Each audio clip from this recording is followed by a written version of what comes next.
En esta oportunidad queremos estar meditando en un mensaje que ya lo hemos considerado en otras oportunidades, otros años, pero el Señor traía en mi corazón que fuera oportuno compartirlo hoy nuevamente.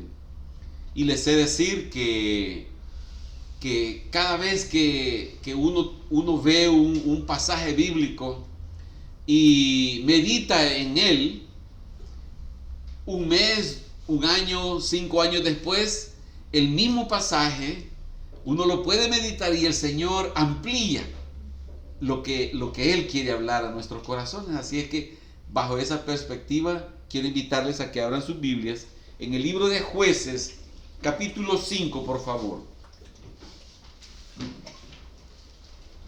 Gracias. Jueces, capítulo 5.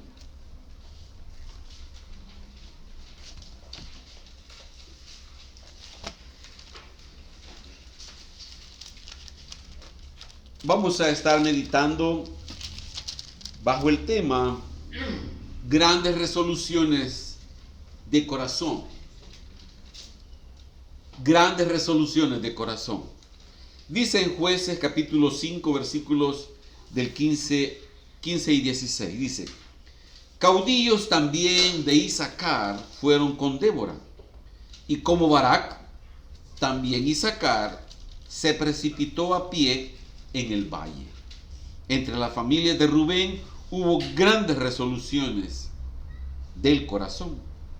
¿Por qué te quedaste entre los rediles para oír los balidos de los rebaños? Entre las familias de Rubén hubo grandes propósitos del corazón.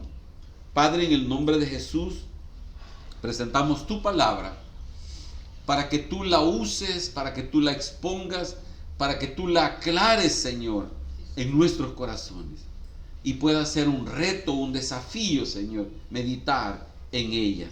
Ayúdanos, Señor, acláranos, Señor, y sé tú quien nos desafíe, en el nombre de Jesús. Amén.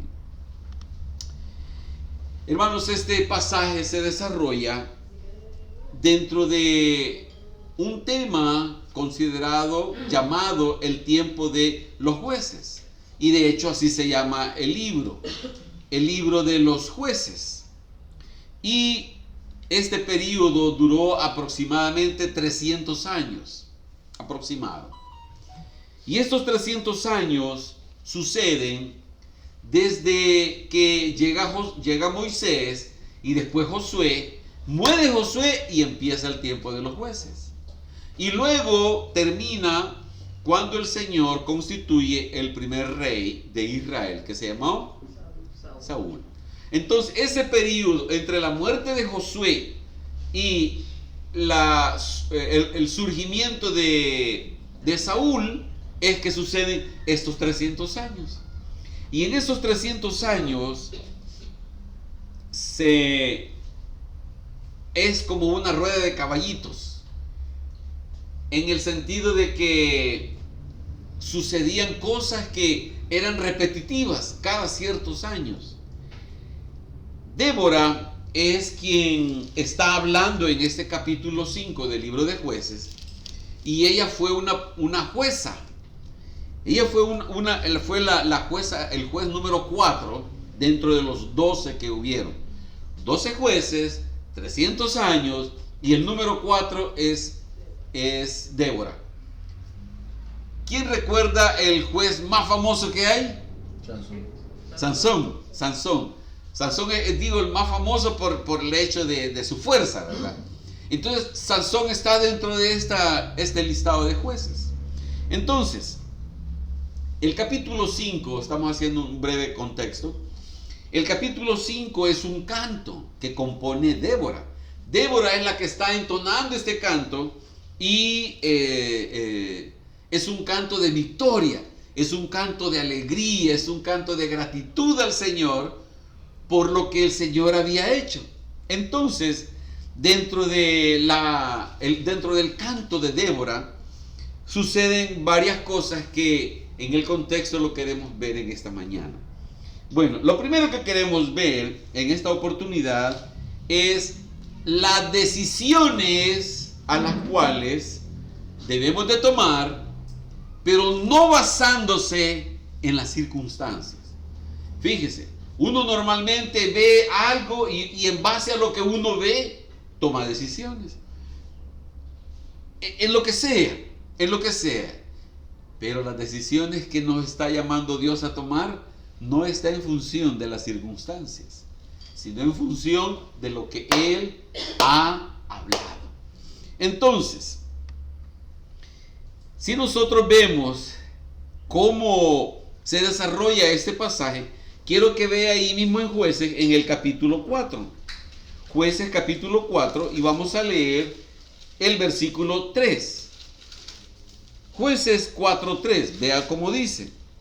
Entonces los hijos de Israel clamaron a Jehová, porque aquel, ya vamos a ver quién es aquel, tenía 900 carros cerrados y había oprimido con crueldad a los hijos de Israel por 20 años.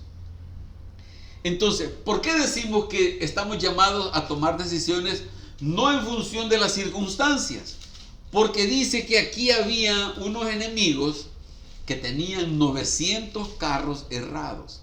Algunos opinan, no está a ciencia cierta comprobado, el tipo de carruaje que tenía el enemigo. Ya vamos a ver quiénes eran los enemigos.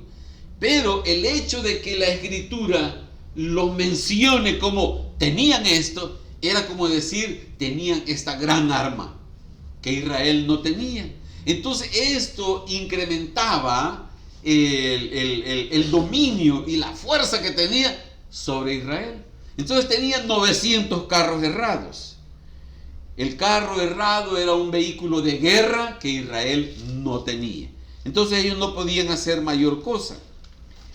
Por otro lado, había una opresión. ¿Por qué? Porque estaban los enemigos encima de ellos, no los dejaban con libertad, los hacían que les dieran tributo de lo que ellos sembraban, de lo que ellos cosechaban, de sus animales. Entonces llegaba el enemigo y como ellos eran los que mandaban, ellos eran los que estaban regados por toda la nación de Israel, entonces ellos agarraban las cosas y se las llevaban al rey. Y eran cosas para ellos. Entonces ellos estaban, el pueblo de Israel estaba mal en ese sentido. Entonces, Dios nos está llamando a tomar decisiones no en base a circunstancias. Pero tampoco podemos decir, no le voy a hacer caso a la opresión. No le voy a hacer caso a los enemigos que tengo encima. Ya me voy a hacer del ojo pacho. Tampoco. Dios nos está haciendo que despertemos a algo que es lo que Él quiere que suceda, a algo que es lo que Él quiere que pase en la vida de su pueblo. Tampoco Dios quiere que nos acomodemos a la opresión.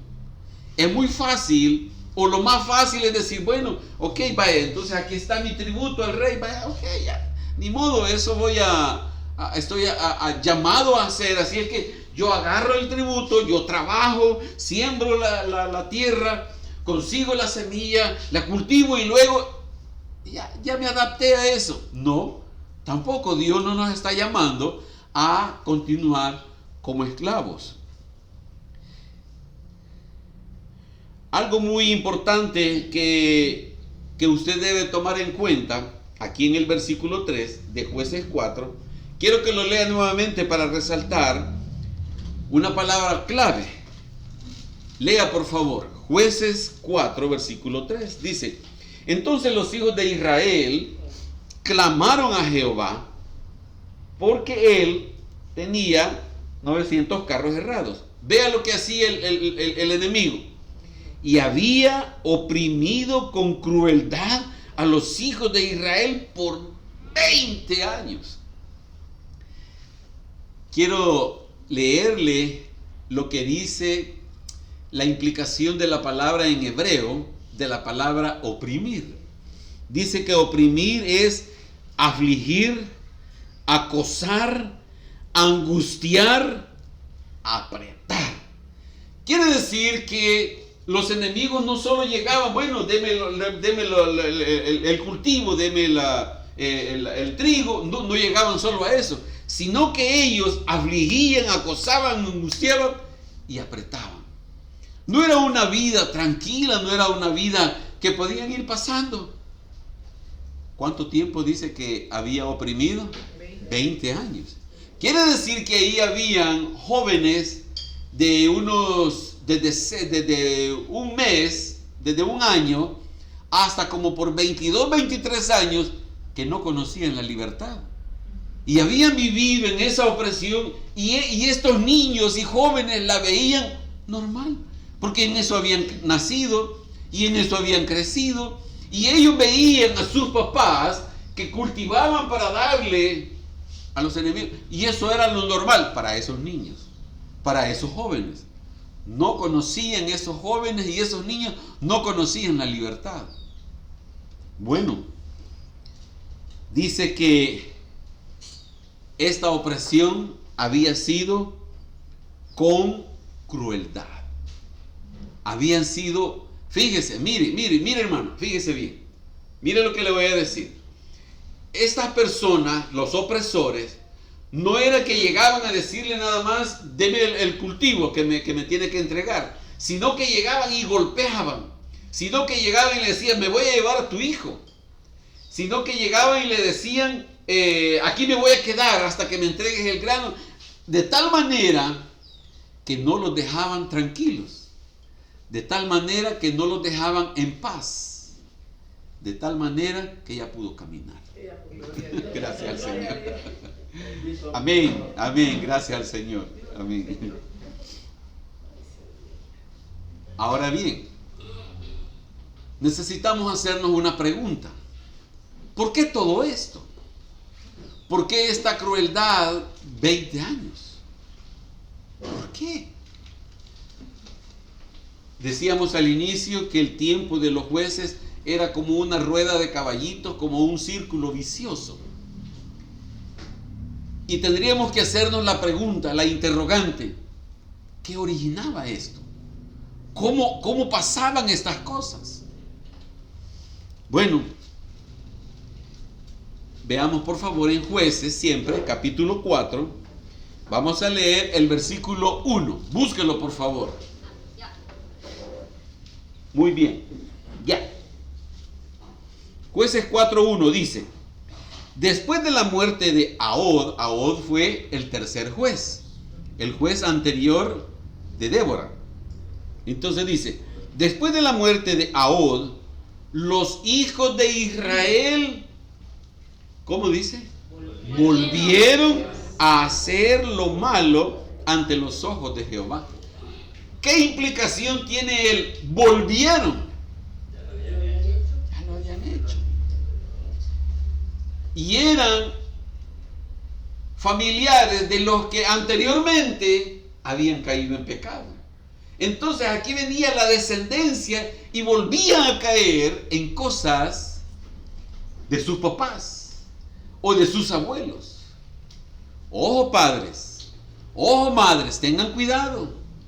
Tengan cuidado porque ustedes son responsables de lo que nosotros como padres le entregamos a la siguiente generación y a la segunda generación después de nosotros. Entonces dice el versículo 1, 4:1, los hijos de Israel volvieron a hacer lo malo, no entre ellos, ante los ojos de Jehová. Quiere decir que yo puedo caer en un pecado y yo no me debo de preocupar si Ovidio se da cuenta o no. Yo no me debo de preocupar si Rina se da cuenta o no. Su preocupación no es que los hermanos se den cuenta o que el pastor se dé cuenta. Eso es lo de menos. El problema es los ojos de Jehová están viendo toda la tierra y ven su vida. Entonces la preocupación es mayor, es más grande, porque el hecho de que un hermano me vea en pecado Bueno, hoy en día con las redes sociales lo más que va a hacer es ponerlo y publicarlo ahí. Mire, yo descubrí, aquí está la foto, aquí está el video, de que el hermano René andaba en estas cosas. Entonces yo digo, bueno, ya no voy a ser pastor, ya me descubrieron, así, bueno, pero no pasa más. Yo sigo con mi trabajo. El problema es que Dios es el que se da cuenta. Ante los ojos de Jehová, el pueblo volvió a caer en pecado y todo el pueblo andaba en lo mismo. Unos en una cosa, otros en otra, y entre ellos mismos andaban en la vida pecaminosa. Y no había ningún problema. Y no pasaba nada. Versículo 2, y aquí está la tragedia. Y Jehová los vendió en manos de Jabín, rey de Canaán, el cual reinó en Azor, y el capitán de su ejército se llamaba Sísara, el cual habitaba en Aroset Goim. Capítulo 2, versículo 19. 2:19. Mas acontecía, miren la rueda de caballitos, acontecía que al morir el juez, ¿se acuerdan que murió Ahod, verdad? Murió Ahod. Al morir el juez, ellos volvían atrás y se corrompían más que sus padres, siguiendo a dioses ajenos para servirles e inclinándose delante de ellos, y no se apartaban de sus obras ni de su obstinado camino.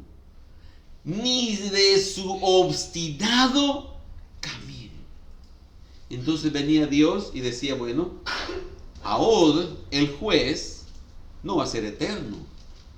No va a estar con ellos 100 años. No va a estar con ellos 200 años.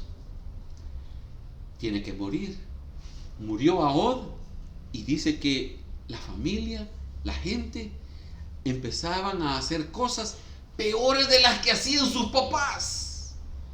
Quiere decir que estos jóvenes, estos hijos, veían el pecado de sus padres y ellos decían, pues se puede. Entonces, hagamos más cosas, peores cosas. Y se corrompían más de lo que sus padres habían hecho. Entonces, ¿qué hizo Dios? Dios dijo, bueno, los pongo en venta al pueblo de Israel, y dice que se los vendió a Jabín y a Sísara. Hermano, mire, a usted no le impacta, pero a mí sí. El hecho de saber que es el mismo Dios, el mismo Señor, el que entrega a juicio a su pueblo. Es el mismo Señor el que dice, yo lo voy a entregar a cautiverio temporal. ¿Cuánto tiempo dice? 20 años. 20 años muere Ahod, muere Ahod, y 20 años después levanta el Señor a Débora. ¿Por qué? Porque el pueblo se había acomodado al pecado. Pasaba un año y llegaban a practicar el pecado entre el mismo pueblo, y bueno, y no pasó nada. Ok, un año. Al segundo año, tercer año, cuarto año, y haciendo cosas peores y diciendo, no pasa nada. No hay ningún problema. A mí me gusta el ejemplo de la persona que conduce imprudentemente y sobrepasa, cuando va manejando, sobrepasa en una curva. Eso es una imprudencia tremenda, arriesgada. Si yo voy en una calle y adelante tengo una curva a la derecha, a la izquierda, donde sea, y el de atrás sobrepasa en esa curva, pasa la curva y dice, se puede, vaya, ve, yo voy rápido, voy tarde a donde voy, aunque diga que va para la iglesia, no lo debe de hacer. Y entonces sobrepasó en la curva y no pasó nada. Encontró otra después, otro día o más adelante, y volvió a pasar lo mismo, y venía un carro y logró meterse a tiempo, Eso le pasaba a este pueblo, de que estaban cayendo y cayendo y cayendo en el pecado y cosas peores, y no pasaba nada. Hasta que Dios dice, ya basta. Hasta que Dios dice, yo no soy un juguete. Ya no hay remedio. Y Dios esperando los primeros 6 meses, el primer año, el segundo año, el quinto año, y Dios esperando que se arrepientan. Y entonces Dios dice, bueno, entonces me quito el cincho y lo voy a disciplinar. A mí me sorprende cómo la misma Biblia, imagínense que no estuviera escrito ese versículo, en donde dice, y Jehová los entregó en manos de... No fue Javín el que tomó la decisión de decir, bueno, voy a ver a quién ataco, voy a ir al filisteo. No fue así. Fue Dios el que le dijo a Javín, mira, vení, te los entrego en tus manos.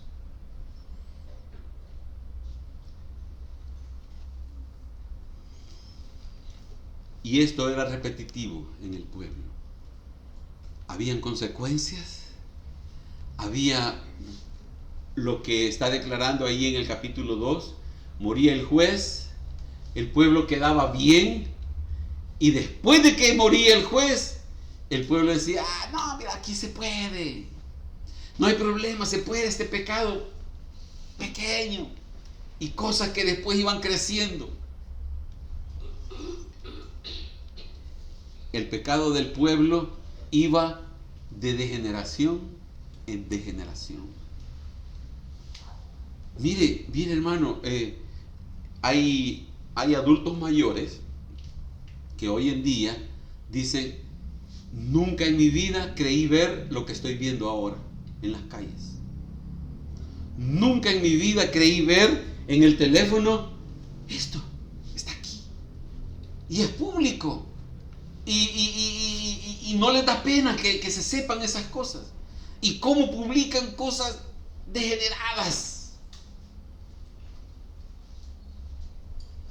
De degeneración en degeneración. Y muchos jóvenes y adultos también ven, no pasa nada, no hay problema, es la libertad, es nuestro derecho, podemos abortar y no hay ningún problema. Son nuestras decisiones.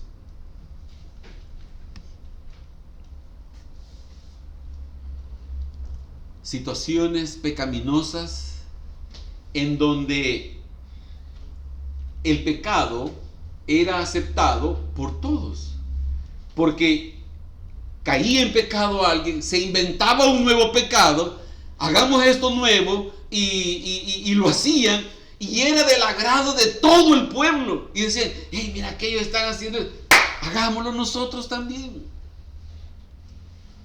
No habían decisiones que alguien dijera, no, eso no le agrada al Señor, eso no lo voy a hacer, eso no lo voy a seguir, eso no lo voy a apreciar, eso no le voy a dar ok, eso no le voy a decir que eso está bien. No había nadie que hiciera eso. Todo el pueblo caía y decía, hey, qué bien, miren lo que está inventando aquel, hey, qué bueno. Y aquí llegó el enemigo y pasaron 20 años oprimidos en donde no tenían libertad de hacer el pecado que habían inventado. Habían una opresión. Aquí entraron en juego 2 personas más. Hemos estado hablando de Débora, hemos mencionado a Ahod, el juez anterior, pero dice que aquí, dice aquí que el Señor agarró al pueblo y lo puso en venta y dijo, deme cualquier cosa, un centavo, deme por este pueblo. No vale, no lo vale, por pecaminoso.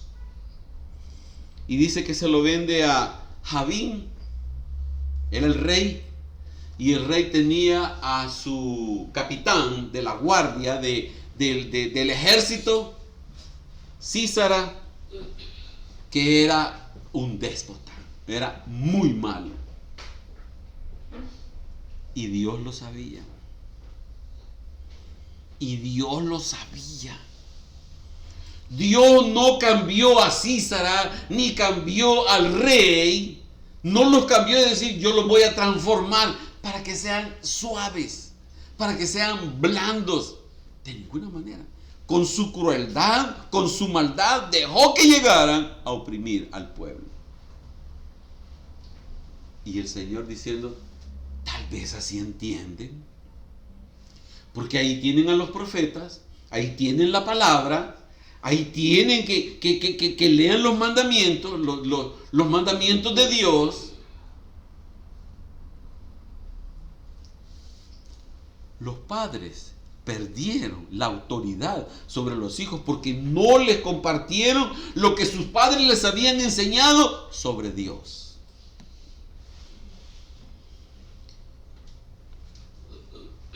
Una situación caótica, dolorosa, sufriente.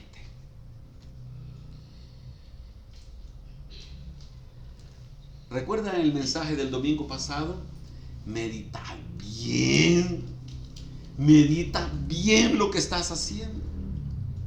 Es que Dios le dice a Henry, medita bien. No, pero es que Henry, Ronald, medita bien. No, pero es que mire, medita bien. Sucede. Sí, yo ya lo hice, ya me hice un examen, ya hice un listado. Medita bien. Ageo capítulo 1, por favor. Ageo capítulo 1, versículo 5, solo recordando un poco estas palabras del Señor.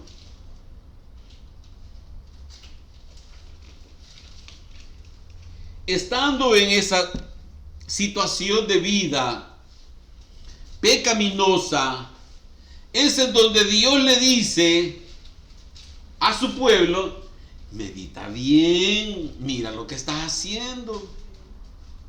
El pastor no te va a decir nada, los hermanos no te van a decir nada, porque posiblemente los hermanos andan en otras cosas. Pero es el Señor el que nos hace el llamado. Medita bien. Ageo 1:5. Pues así ha dicho Jehová de los ejércitos: meditad bien sobre vuestros caminos, no los caminos de los demás. No medites en los caminos de los demás, medita en los tuyos. Versículo 6. Sembráis mucho y recogéis poco. Coméis y no os saciáis. Bebéis y no quedáis satisfechos. Os vestís y no os calentáis. Y el que trabaja a jornal recibe su jornal en saco roto. Versículo 7. Así ha dicho Jehová de los ejércitos: meditad bien sobre vuestros caminos. Hermanos, yo no sé si a usted le llama la atención, pero a mí sí, el hecho de que en menos de 3 versículos, en menos de 4 versículos, el Señor está haciendo énfasis en lo mismo. Está siendo repetitivo. Dios, es por algo. Medita bien. Date cuenta el camino en el que estás. Medita bien. Es como que Dios nos está diciendo: mira, hay cosas que no te estás dando cuenta y no las quieres reconocer. Estás cayendo en cosas que no te das cuenta. Y eso es lo que te estoy diciendo. Medita bien para que llegues a esa conclusión.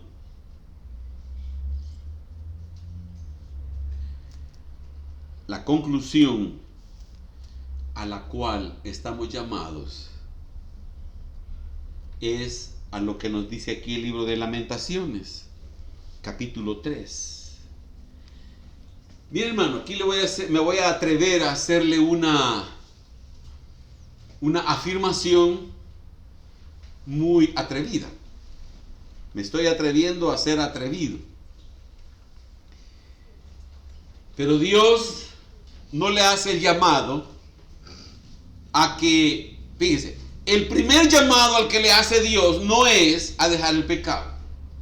Fíjese bien, pero no vaya a sacar de contexto esto que estoy diciendo, y si alguien lo va a tomar de la grabación, tiene que verlo completamente. No le está diciendo Dios que deje su pecado. Lo primero, veamos por qué. Lamentaciones capítulo 3, versículo 40. ¿Cuál es el contexto de lo que venimos viendo? Meditad bien. Ronald, medita bien. Virginia, medita bien. Raquel, medita bien. Vea qué dice. Escudriñemos nuestros caminos. Medita bien. Y busquemos. Y volvamos a Jehová. No podemos dejar la vida pecaminosa si no nos volvemos al Señor. Yo no puedo decir, voy a dejar este pecado y luego voy a buscar a Dios. No funciona así. Es que en medio de la vida pecaminosa yo me arrepienta y le diga, Señor, perdóname. Señor, quiero volver a ti. Y eso va a hacer que yo deje mi pecado. El hecho de que yo me vuelva al Señor va a hacer que yo tenga el valor, tenga el deseo, tenga ese amor por Dios, por su santidad, para que yo menosprecie el pecado. Cuando Jeremías me dice aquí en Lamentaciones, escudriña tus caminos, me está diciendo, medita bien en tu andar, en lo que estás haciendo. Medítalo. Nadie del pueblo te va a ir a decir las cosas. Es entre tú y Dios. Es entre tú y el Señor. Porque el pueblo pecaba ante los ojos de Jehová. Y Jehová es el que ve toda tu vida. Jehová es el que ve todo mi andar. Él lo conoce. Y esta situación no es algo que vamos a lograr en nuestro esfuerzo. No es algo que yo diga, me lo voy a proponer y yo tengo fuerza de voluntad y yo cuando me propongo algo lo logro. No funciona así con Dios. No se trata que se considere, es que ustedes no me conocen, hasta dónde soy capaz de tener fuerza de voluntad.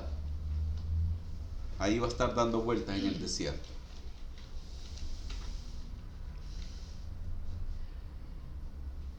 Meditad bien sobre vuestros caminos, escudriñemos nuestros caminos y volvamos. Regresemos por favor al libro de Jueces, capítulo 4.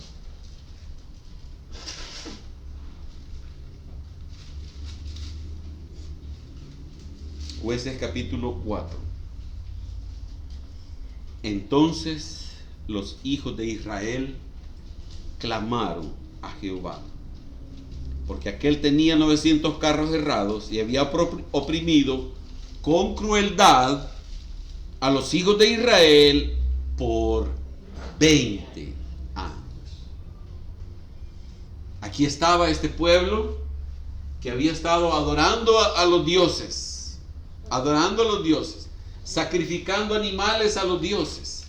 Y Dios dijo, ya no más, a cautiverio temporal.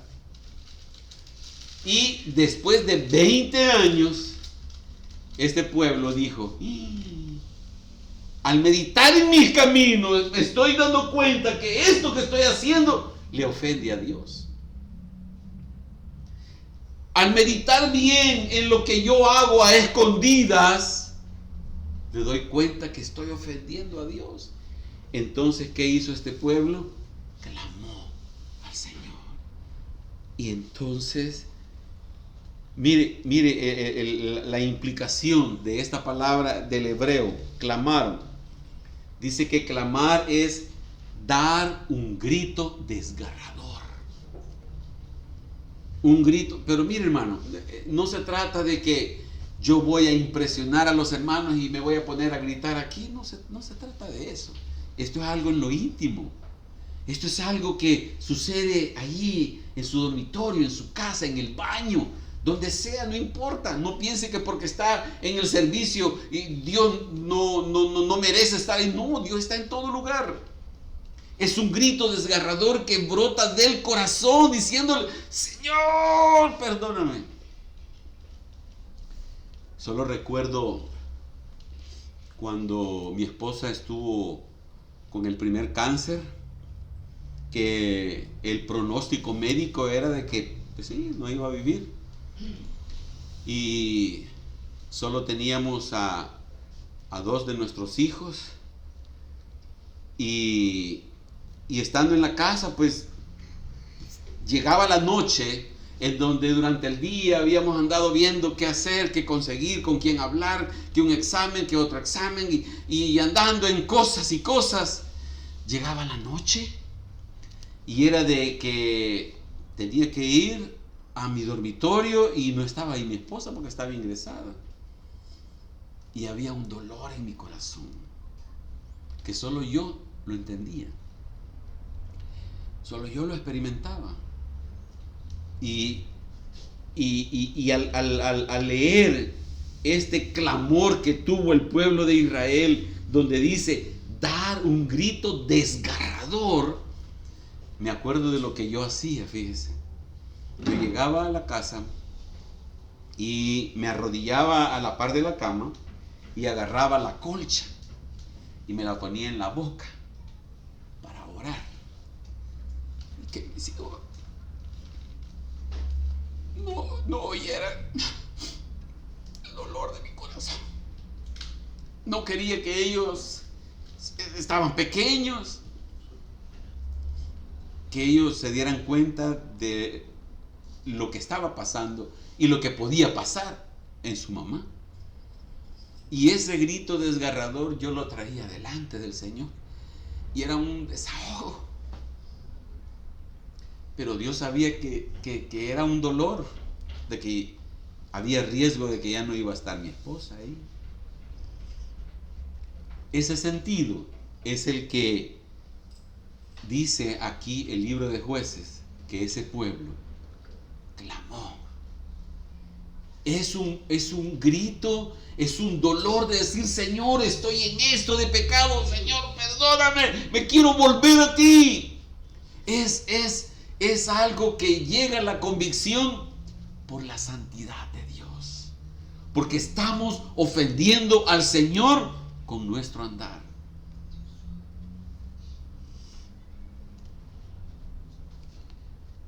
El proceso que Dios está estableciendo, después de haber meditado bien en nuestros caminos, la conclusión es: debo volver al Señor. Debo volverme de corazón al Señor.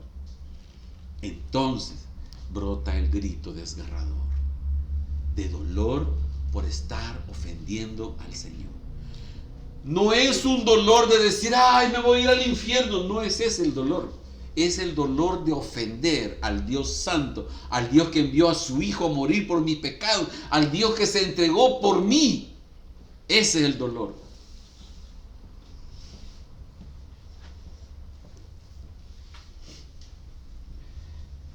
Números, por favor, capítulo 32.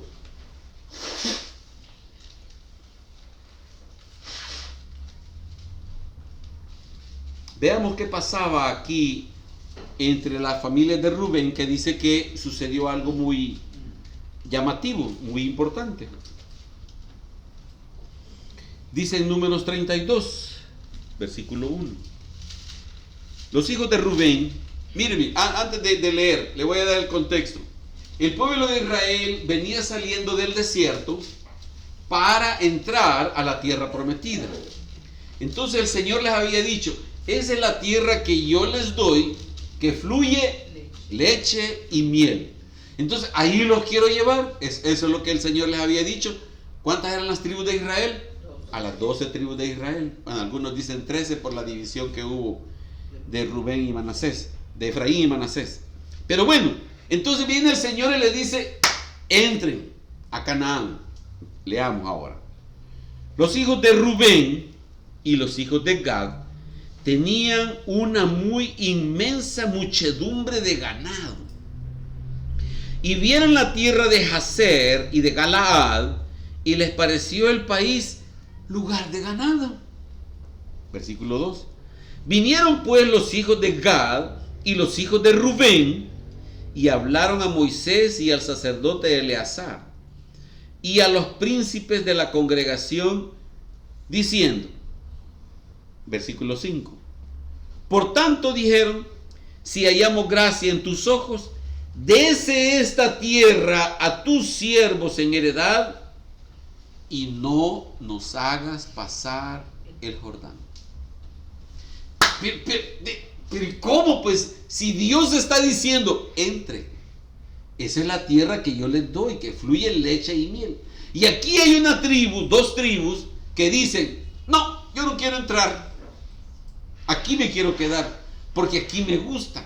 Porque este es un lugar en donde nuestros ganados se van a desarrollar mejor. Hay humedad y hay hierba, y entonces los animales se van a multiplicar mejor y van a dar más leche y más carne. Aquí nos quedamos. Entonces, si lo vemos en perspectiva, está el río Jordán al lado izquierdo, de donde ellos vienen del desierto, y ellos dicen, aquí nos queremos quedar y no vamos a entrar a la tierra prometida.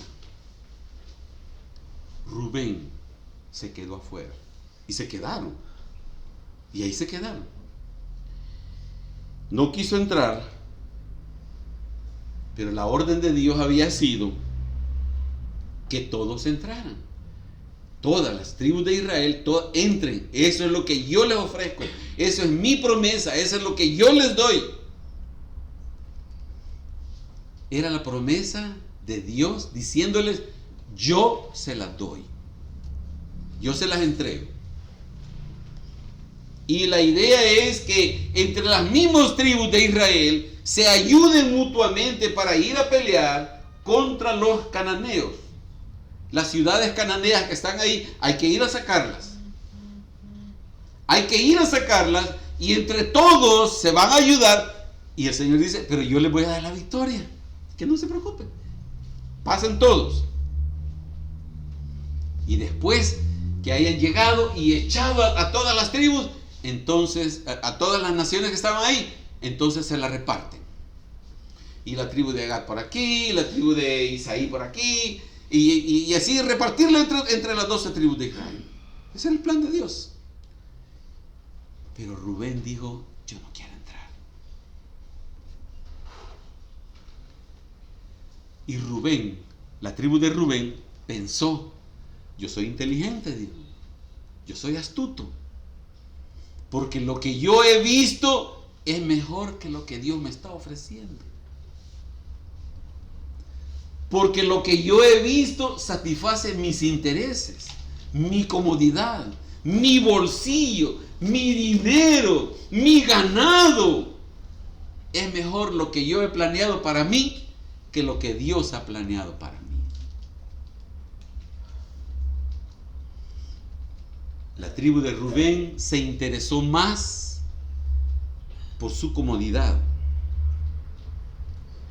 para aprovechar las circunstancias, aunque sabían cuál era la orden de Dios. No les importó. Entonces, con este contexto, regresemos a Jueces capítulo 5, por favor. Jueces 5.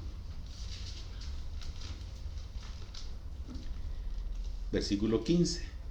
Caudillos también de Isaacar fueron con Débora, y como Barak, también Isaacar se precipitó a pie en el valle. ¡Ah! entre las familias de Rubén hubo grandes resoluciones de corazón. ¿Por qué te quedaste entre los rediles para oír los balidos de los rebaños? Entre las familias de Rubén hubo grandes propósitos del corazón. ¿Qué pasaba aquí? Estaba Débora y Barak. Débora le dice a Barak: Barak, ¿no te ha mandado Dios?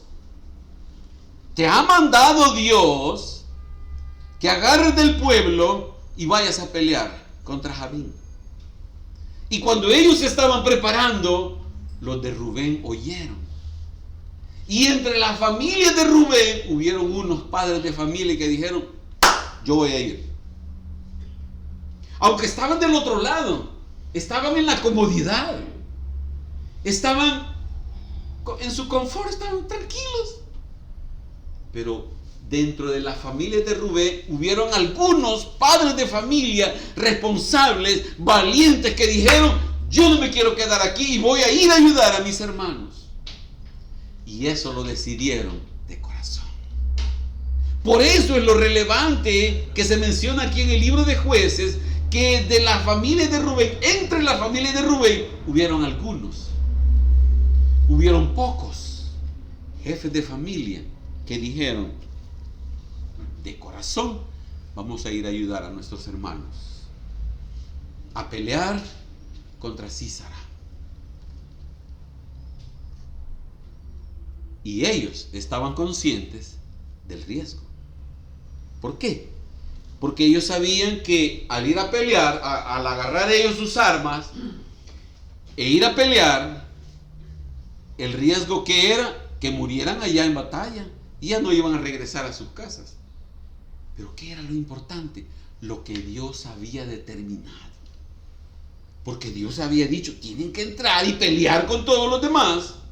Y entonces algunos de la familia de Rubén dijeron: vamos a ir, aunque haya riesgo de no regresar, aunque haya riesgo de no venir en meses o en años, o que me agarren cautivo, me agarren preso y me van a detener allá los enemigos. Pero fueron grandes resoluciones de corazón por causa del Señor.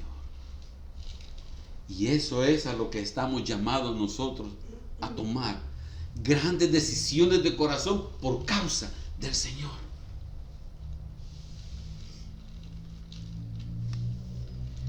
Regresemos a Jueces 4, por favor. Versículo 6. Jueces 4, 6. Versículo 6. Y ella envió a llamar a Barak, hijo de Abinoam. Ella se refiere a Débora, acá. Y dice: de Cedes de Neftalí, y le dijo: ¿no te ha mandado Jehová Dios de Israel diciendo: ve, junta a tu gente en el monte de Tabor y toma contigo 10,000 hombres de la tribu de Neftalí y de la tribu de Zabulón? Versículo 7. Y yo atraeré hacia ti al arroyo de Sisón a Sísara, capitán del ejército de Jabín, con sus carros y su ejército, y lo entregaré en tus manos.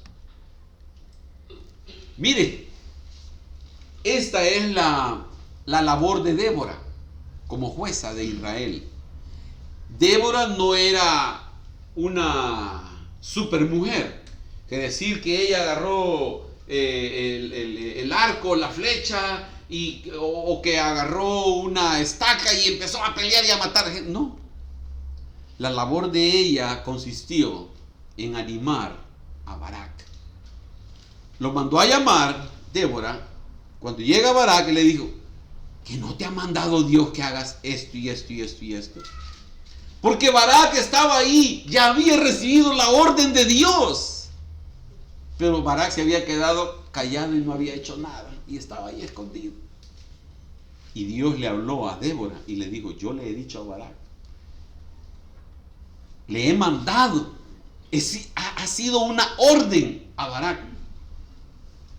Y cuando Débora confronta a Barak, Débora no le dice, ve y haz esto, como que ella le estuviera dando la orden. Le dice, Dios no te ha mandado. ¿No ha sido Dios el que te ha hablado a ti y te ha dicho esto, esto y esto? Muchas veces a nosotros nos es difícil creer lo que Dios nos ha mandado a hacer. Y Dios no nos obliga, hermanos. Dios no nos obliga. Y lo que Dios nos ha mandado a hacer, nos hacemos como sí. Sí, amén, aleluya, y nos hacemos los desentendidos.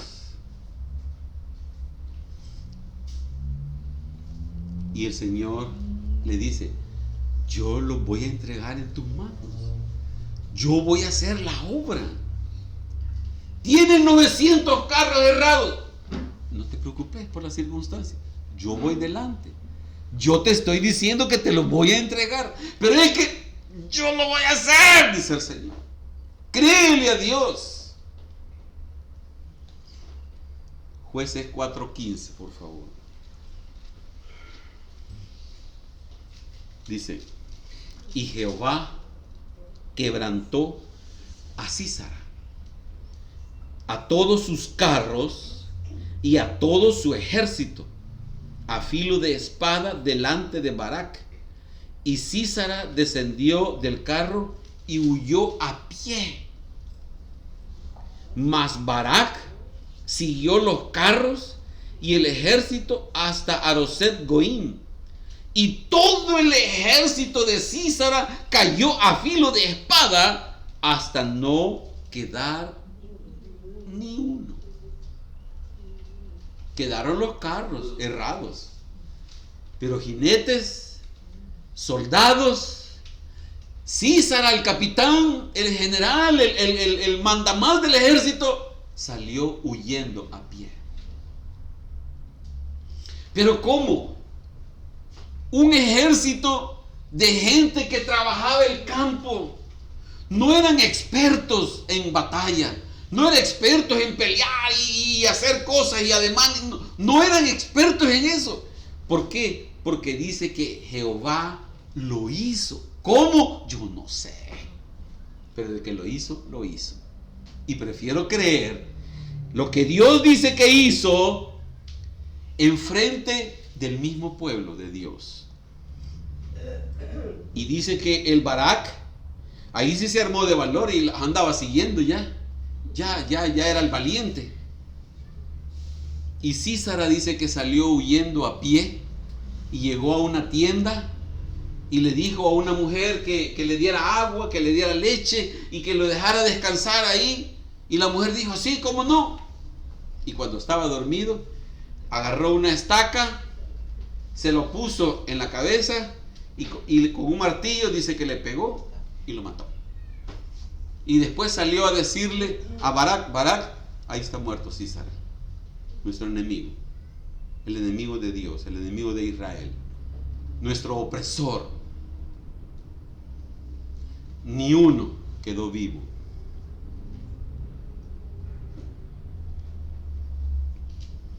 Hermanos, estamos iniciando un año y es necesario que hayan grandes resoluciones de corazón por causa del Señor. No es en nuestro esfuerzo, no es en lo que usted se proponga, no es en sus estudios, en su capacidad, no es en nuestras habilidades. Es por causa del Señor. Proverbios capítulo 21, por favor. Jehová quebrantó a Sísara, Jehová los hizo correr, Jehová los derrotó, Jehová hizo la obra. Mira lo que dice Proverbios 21, versículo 31. Dice, el caballo se alista para el día de la batalla, mas Jehová es el que da La victoria. No somos nosotros con nuestro esfuerzo, con lo que nos propongamos, que lo vamos a lograr. Es el Señor. Fíjese, el caballo se alista. Las personas están listas. Las personas van a la batalla. Porque el Señor le dijo a Barak, agarra 1000 de aquí, agarra 1000 de aquí y ve a la batalla. Y ellos fueron y enfrente de sus ojos Dios hizo el milagro. ¿Cómo? Yo no sé. Pero de que ganaron, ganaron. Y no fue por su habilidad, no fue por su esfuerzo, no porque tuvieran los 900 carros errados, no porque el pueblo de Dios tuviera 5000 caballos errados o carretas erradas.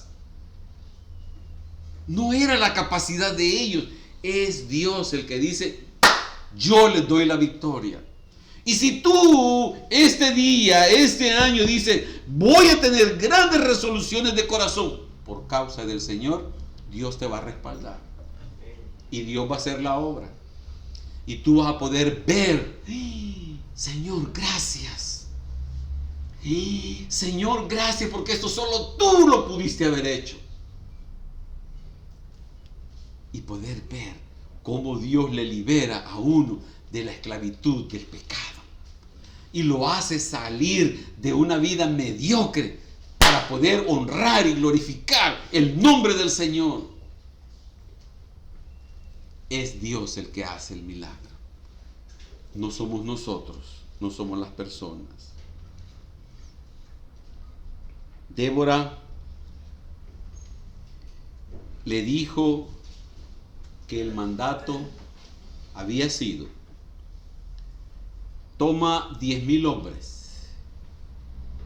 de las tribus de Neftalí y de la tribu de Zabulón, pero yo voy a hacer la obra.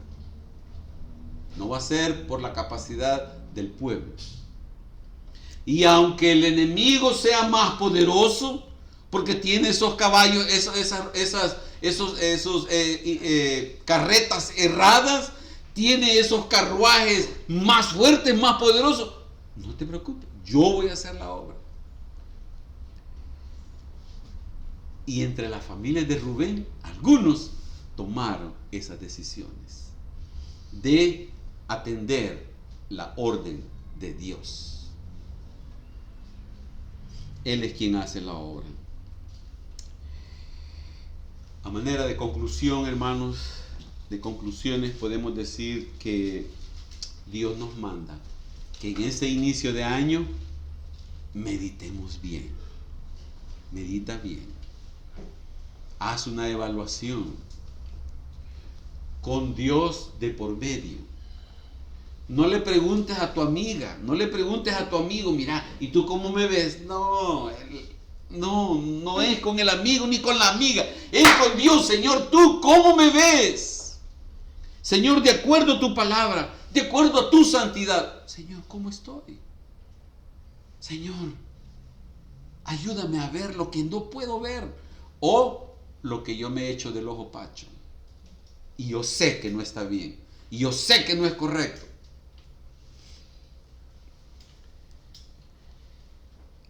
Los pecados, la opresión nos controla.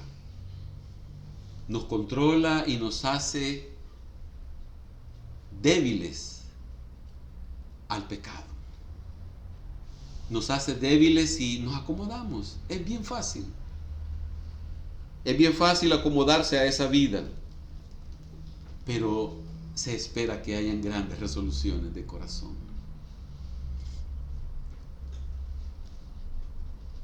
Se espera que hayan pasos en fe.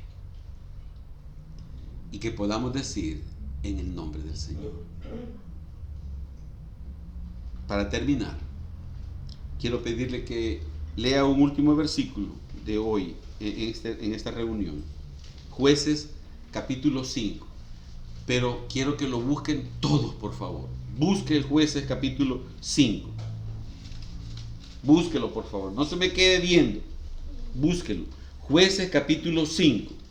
Vamos a leer el versículo 9. Mi corazón es para vosotros jefes de Israel, para los que voluntariamente os ofrecisteis entre el pueblo, load a Jehová, glorificad a Jehová, bendecid a Jehová, honrad a Jehová. ¿Pero a quiénes? Los que voluntariamente se ofrecen entre el pueblo. Los que voluntariamente dicen: Señor, te busco a ti. En medio de mi pecado, Señor, en medio de lo que he estado practicando, Señor, te busco a ti. Y dice que esos van a honrar, a glorificar, a alabar el nombre del Señor. Hermanos, que este año 2025 sea diferente, hermanos. No esperemos que hayan cambios si seguimos haciendo lo mismo. No esperemos que hayan cambios que hagan los demás. Que hayan cambios porque usted ha decidido por causa del Señor. Voluntariamente. Al haber meditado bien sobre sus caminos. Señor, ¿qué estoy haciendo? Señor, me estoy perdiendo. Señor, estoy deshonrando tu nombre. Señor, estoy viviendo una vida pecaminosa en secreto. Y tú lo sabes todo. Los ojos de Jehová recorren la tierra. Si hay aquí responsables de hogares, si alguien que está viendo este mensaje es responsable de su hogar, tome las decisiones de corazón. Y si usted no es responsable de su hogar y es parte de un hogar que tiene que atender, que tiene que colaborar, no se oponga a las decisiones del jefe de la casa. No sea usted, si hablando de un matrimonio, no sea usted la esposa que dice: no, mira, el domingo quiero hacer tal cosa. No sea usted el hijo el que dice: no, es que yo tengo que hacer una tarea, tengo que ir a hacer aquí, tengo que ir a hacer allá, no puedo. Papá, mamá, o tío, abuelo, lléveme aquí a tal parte, por favor. En ese momento no me puedo congregar. Seamos una familia en un mismo sentir y en un mismo pensar. Responsables de hogar, es su decisión tomar de corazón por causa del Señor. Y el resto de decir: acuerpemos, apoyemos, no nos opongamos. No busquemos excusas para decir que no. Para los que voluntariamente os ofrecéis al Señor. Padre, en el nombre de Jesús, te damos gracias. Gracias, Señor, porque no han pasado quizás 20 años en este pecado. Quizás 2 años, 1 mes, 5 años en este pecado. Señor, perdóname, perdónanos, Señor. Señor, vuélvenos a ti, Señor. Vuélvenos a ti, Señor. Al meditar bien en mis pecados, vuélveme a ti, Señor. Señor, me doy cuenta que he estado haciendo cosas que te deshonran. Y tú lo sabes todo, Señor. No necesito que un hermano, que una hermana me venga a sermonear, porque tú lo sabes todo, Señor. Padre, en el nombre de Jesús, perdóname, Señor. Perdóname, Señor. Vuélveme a ti, Señor. Vuélveme a ti, Señor. Vuelve mi corazón a ti. Que hayan decisiones de corazón. Que sean grandes resoluciones de corazón, Señor, como hubieron entre los hijos de Rubén. Grandes propósitos, porque tú eres el propósito. Grandes resoluciones, porque son por causa tuya, Señor.